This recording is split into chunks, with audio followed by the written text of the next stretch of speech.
আসসালামু আলাইকুম। এই ভিডিওতে আপনাদেরকে সহজ কৌশলে সুন্দর একটি ডাব এঁকে দেখানোর চেষ্টা করব। আশা করছি ভিডিওটি শেষ পর্যন্ত দেখে আপনারা শিখে নিতে পারবেন কিভাবে সহজে একটি ডাব আঁকতে হয় এবং সেটাতে রং করতে হয়। এটার জন্য আমরা ব্যবহার করছি একটি সাদা কাগজ বা আর্ট পেপার। এর উপর আমরা ব্যবহার করছি একটি স্কেল। স্কেল দিয়ে আমরা একটি সোজা দাগ আঁকবো ডাবটি সহজভাবে আঁকানোর জন্য। হালকা করে একটা দাগ আঁকবো, 10 সেন্টিমিটার পর্যন্ত একটা দাগ টানলাম।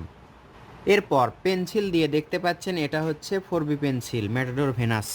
এই ওপর থেকে এইভাবে ভাঁজ করে হালকা করে দাগটা কিন্তু হালকা করে দিতে হবে আমাদেরকে, কারণ এই দাগটা পরবর্তীতে আমাদের মেশানো লাগতে পারে। যদি ভালো না হয় অবশ্যই মেশাতে হবে, আর যদি পারফেক্ট হয় তাহলে এভাবেই রেখে দিতে হবে।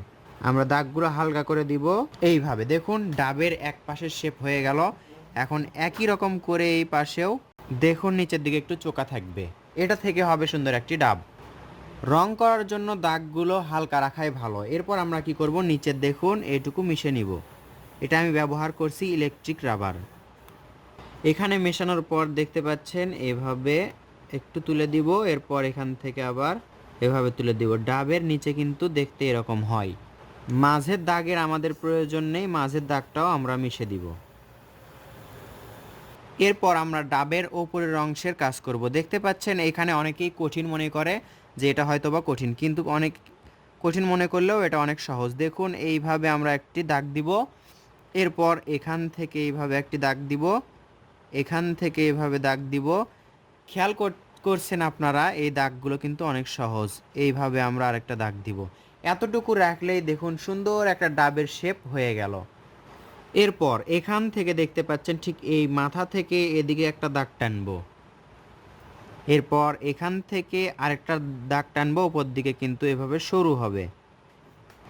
এরপর এখান থেকে দেখতে পাচ্ছেন আরেকটা দাগ উপর দিকে যাবে, একটু বড় করে দিব, একটা বড় একটা ছোট, তাহলে সুন্দর লাগবে।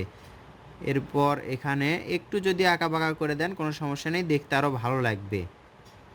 রং করার পর এগুলো দাগ দিয়ে সুন্দর করে দিতে পারবেন আপনি। দেখুন সুন্দর একটি ডাব আঁকলাম, অবশ্যই একটি সুন্দর ডাব। এটাতে আমরা এখন রং করব। রং করার পর দেখবেন আরও সুন্দর লাগবে। এই ডাবে রং করার জন্য আমরা দুইটি রং নিয়েছি। এটা হচ্ছে ক্রাউন অয়েল প্যাস্টেল রঙের, এটা হচ্ছে গাঢ় সবুজ, এটা হচ্ছে হালকা সবুজ। এই দুইটা রং দিয়েই আমরা ডাবে রং করব। প্রথমে আমরা গাঢ় সবুজ রং দিয়ে ওপর দিকে করব। দেখতে পাচ্ছেন এই অংশে পুরোটাই গাঢ় সবুজ করব আমরা। এবার ওপরে ইচ্ছা মতো আপনি এভাবে আর্ট পেপারটা ঘুরিয়ে নিয়ে রং করতে পারেন, তাহলে আপনাদের অনেক সুবিধা হবে।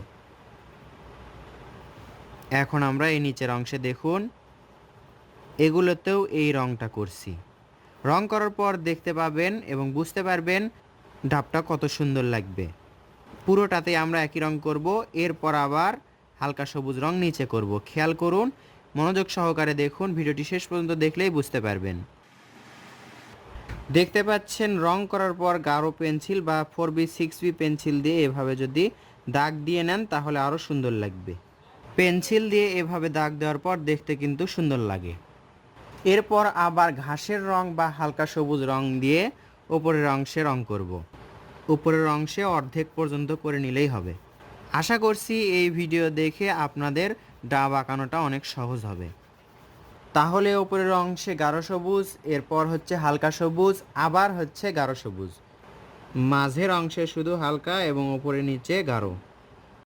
যখন ছোট্ট বাচ্চারা, একেবারে ছোট বাচ্চারা যারা রং এভাবে মিক্স করতে জানে না বা এক রঙের সাথে আরেক রং মেশাতে পারবে না, তখন সরাসরি আপনারা এই রংটা করে দিতে পারেন, এই গাঢ় সবুজ রংটা। এই গাঢ় সবুজ রং কিন্তু এটার থেকে কিছুটা হালকা। যাদের কাছে 48 কালারের রং আছে তারা এভাবে করতে পারেন, অথবা যাদের কাছে নেই তারা সরাসরি সবুজ রং, হালকা সবুজ রংটা পুরোটাই করে দিতে পারেন। এটা গাঢ় সবুজ, তার থেকে এটা হালকা সবুজ, তার থেকে এটা আরও হালকা। এই রংটা উপর দিকে আমরা একটু করে তুলে দিব, এইভাবে তুলে ছেড়ে দিব, তাহলে দেখুন সুন্দর লাগছে। তো বন্ধুরা, এভাবে আঁকলে এবং রং করলে ছোট্ট বাচ্চাদের জন্য ডাব আঁকা সহজ হবে।